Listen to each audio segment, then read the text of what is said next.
খেলা শেষ হয়েছে বহু আগেই। অনেক কাজকর্ম শেষ করে সবার শেষেই কাজে নামেন মাঠকর্মীরা। অনেক রাত পর্যন্ত তাদের কাজ করতে হয়, কিন্তু তারপরেও তাদের মুখে হাসি। হাসির কারণ বাংলাদেশ ম্যাচ জিতেছে। বাংলাদেশ জিতলে সবাই খুশি থাকে, যত কাজ করতে হয় তাতেও যেন কোনো ক্লান্তি আসে না, সেটা যে কোনো দলের বিপক্ষেই হোক। আইরিশদের বিপক্ষে জয় নিয়ে নিশ্চয়ই আপনি ভাবছেন, কেন এত উচ্ছ্বাস, কেন এত আনন্দ করার কি আছে? না, আসলে উচ্ছ্বাস কিংবা আনন্দ করার মতো কোনো কিছু নেই। কিন্তু টি-20 বিশ্বকাপের আগে যেটি সবথেকে গুরুত্বপূর্ণ ছিল, টি-20 বিশ্বকাপের আগে বাংলাদেশের দল গোছানোর জন্য সর্বশেষ যে 3টা ম্যাচ ছিল সেটা কিন্তু এই আইরিশদের বিপক্ষে সিরিজ। তাই এখানে বাংলাদেশ দল প্রথম ম্যাচে যখন খুব বড় একটা চ্যালেঞ্জ মোকাবিলা করতে হয়েছে, বাংলাদেশ ম্যাচ হেরেছে, তখন কিন্তু আসলে দলের মধ্যে ওই যে একটা টনক নড়ার মতো ব্যাপার কাজ করে। হ্যাঁ, ওয়েস্ট ইন্ডিজের সাথেও বাংলাদেশ 3টা ম্যাচ এখানে হেরেছে, কিন্তু তার আগে তো আফগানদের সঙ্গে বাংলাদেশ হোয়াইট ওয়াশ করে এসেছে ওদের মাটিতে। তাই আলটিমেটলি আসলে একটা সময় মনে হয়েছিল যে হতে পারে, কিন্তু যখন আইরিশদের বিপক্ষে আপনি প্রথম ম্যাচেই হেরে যাবেন, তখন আলটিমেটলি কিন্তু একটা ওয়াক আপ কল আসে। তাই সেই জায়গা থেকে বিশ্বকাপের আগে এই যে শেষ 2 ম্যাচ, এই 2 ম্যাচে কিন্তু একটা বেশ কড়া নজর থাকার কথা টিম ম্যানেজমেন্টের। কারণ কোনো ক্রিকেটার যদি এই সিরিজেও খুবই খারাপ করেন, তাহলে টি-20 বিশ্বকাপে তাকে আসলে নিয়ে যাওয়ার চিন্তাটা টিম ম্যানেজমেন্ট করবে কিনা, অথবা ওই একটা বা 2টা স্লট ফাঁকা রাখা। টি-20 বিশ্বকাপের আগে তো বিপিএলের মতো একটা জায়গাও আছে, তাই বিপিএলের প্রথম হাফ সময়টা তো পাওয়া যাবে, এর মধ্যে আবার টি-20 বিশ্বকাপের দলটা ঘোষণা করতে হবে।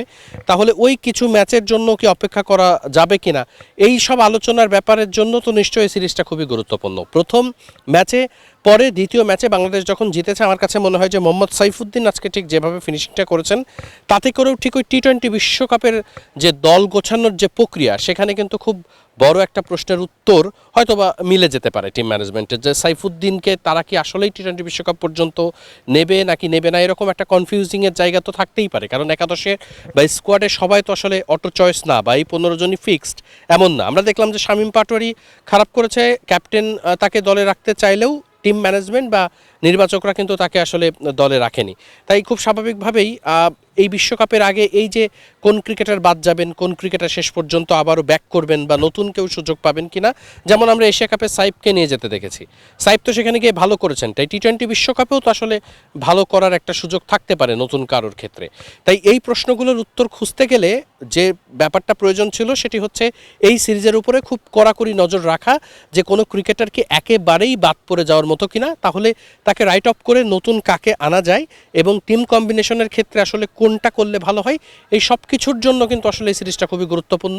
আমরা দেখেছি যে নুরুল হাসান সোহানের কথাও, সোহান যেভাবে আসলে একের পর এক ব্যর্থ হচ্ছেন, আমার মনে হয় না যে টি-20 বিশ্বকাপের আগে তিনি যদি এইভাবেই আরও পরের ম্যাচে সুযোগ পাবেন কিনা জানি না, বা টি-20 বিশ্বকাপের আগে বিপিএল আছে, সেখানে তিনি কতটা ভালো করবেন, এগুলো কিন্তু একটা ইকুয়েশন মেলানোর ব্যাপার আছে। টানা ব্যর্থ হলে কিন্তু তাকে নিয়ে আমার মনে হয় না টি-20 বিশ্বকাপে টিম ম্যানেজমেন্ট যাবে। তাহলে সেই জায়গায় আবার কে আসবে, কে ব্যাক করবে, বা কে নতুন কেউ আসবেন কিনা।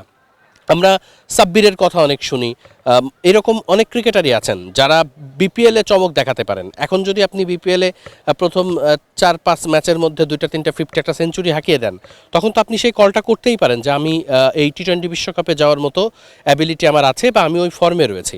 এটা শুধু সাব্বির বলে না, আমি সাব্বিরের নামটা এই জন্যই বলছি কারণ সাব্বিরকে নিয়ে আলোচনাটা অনেক বেশি। তাই খুব স্বাভাবিকভাবেই এই জায়গাগুলোর যে ফয়সালা, সেটা করার জন্যই কিন্তু আয়ারল্যান্ডের বিপক্ষে এই সিরিজটা খুবই গুরুত্বপূর্ণ। এবং এই সিরিজে বাংলাদেশ যখন ম্যাচটা জিতে গেছে, তখন কিন্তু স্বাভাবিক আলোচনাগুলো করার একটা স্পেস তৈরি হয়। আমরা আজকে দেখেছি সাইফুদ্দিন, তিনি খুব ভালো একটা ফিনিশিং রোল প্লে করেছেন।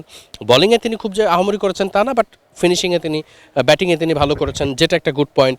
শেখ মেহেদী আমরা দেখেছি যে তিনি প্রতি ম্যাচে একাদশে থাকেন না, তারপরেও যখন আসেন দলের চাহিদা মোতাবেক পারফর্ম করার চেষ্টা করেন। আজকে পাওয়ার প্লেতে তিনি ভালো করতে পারেননি, কিন্তু তারপরে কিন্তু আজকে আবার তিনি খুব ভালো বোলিং করেছেন। আবার ব্যাটেও লাস্টে আমরা দেখেছি যে একটা 4 মেরেছেন বা ম্যাচটা ফিনিশ করেছেন, যদিও খুব বড় পরীক্ষা তাকে দিতে হয়নি, কিন্তু তিনি ভালো তো করেছেন। এই যে প্রশ্নের উত্তরগুলো, মানে আপনি আপনার যে ক্রিকেটারকে নিয়ে বিশ্বকাপে যেতে চান, তারা কি রেডি কিনা, মানে তারা কি যাওয়ার মতো প্রস্তুত আছে কিনা, নাকি তাদের ফর্মের অবস্থা খুব একটা ভালো নেই, এই প্রশ্নের উত্তরগুলো খোঁজার জন্য হলেও এই সিরিজটা খুবই গুরুত্বপূর্ণ। এবং সেই সিরিজে বাংলাদেশ সিরিজে কামব্যাক করতে পারাটা মনে হয় আমার কাছে খুব বড় ব্যাপার। এবং শেষ ম্যাচে বাংলাদেশ একই সাথে সিরিজও জিততে চাইবে, এবং আমার মনে হয় যে আরও যদি 2-একটা প্রশ্নর উত্তর খোঁজার ব্যাপার থাকে, সেটা বাংলাদেশ খোঁজার চেষ্টা করবে। চট্টগ্রামের সাগরিকার এই স্টেডিয়াম থেকে ওয়াহেদ মুরাদ, মিডফিল্ড।